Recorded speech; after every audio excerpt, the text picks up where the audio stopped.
আমাৰ বিধায়িকাগৰাকীক মই গৰিহণা দিছোঁ, তেওঁ বহু বিবাহ সমৰ্থন কৰিছে নীলাজৰ দৰে এগৰাকী নাৰী হৈ তেওঁ কেনেকৈ আমাৰ ইয়াতে বিধায়িকা হৈ তেওঁলোকে দায়িত্ব পালন কৰিব পাব।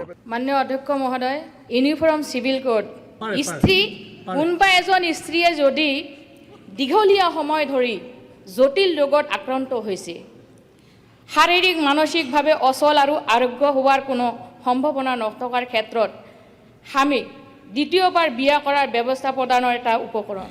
আমাৰ বিধায়িকাগৰাকীক মই গৰিহণা দিছোঁ, তেওঁ বহু বিবাহ সমৰ্থন কৰিছে নীলাজৰ দৰে এগৰাকী নাৰী হৈ তেওঁ কেনেকৈ আমাৰ ইয়াতে বিধায়িকা হৈ তেওঁলোকে দায়িত্ব পালন কৰিব পাব। আমি লাজ পাইছোঁ এগৰাকী বিধায়িকা হৈ তেওঁ আমাৰ সমষ্টিৰ এগৰাকী মুৰব্বী হিচাপে বিধানসভালৈ গৈছে, বিধানসভাত তেওঁ লিখিত পাঠ কৰিছে। কোনে লিখি দিলে?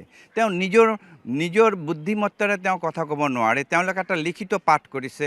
গতিকে তেওঁ জানিব লাগিছিল এগৰাকী নাৰী হিচাপে সমৰ্থন কৰিব লাগে, কাৰণ বিৰোধিতা কৰাৰ কাৰণে বিৰোধিতা কৰিম এইটো পাৰ্টি পলিটিক্সৰ কোনো কথা নহয়। কংগ্ৰেছ হ'লো কাৰণে এইটো মই বিৰোধিতা কৰিম এইটো কথা নহয়।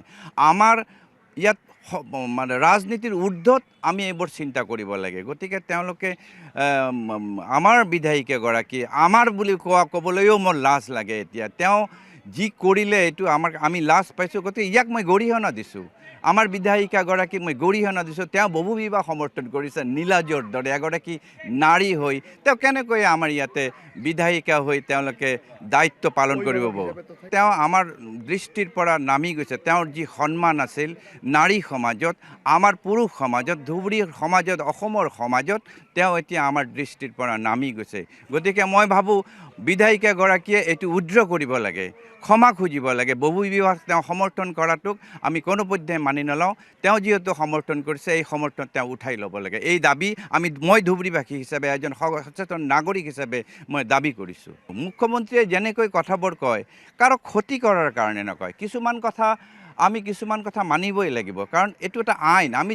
আমাৰ ইছলামত কোৱাই আছে তুমি যি দেশত বসবাস কৰিবা সেই দেশৰ আইন কানুন তুমি মানিবই লাগিব, নহ'লে তুমি ইছলামৰ পৰিপন্থী হ'ব লাগিব। গতিকে আমাৰ এগৰাকী মুছলমান হিচাপে ইছলামৰ পৰিপন্থী কথা কৈছে। আমাৰ ইছলামত কোৱাই হৈছে তুমি যি দেশৰ নাগৰিক সেই দেশৰ আইন কানুন তুমি মানিব লাগিব, প্ৰশাসনক মানিব লাগিব।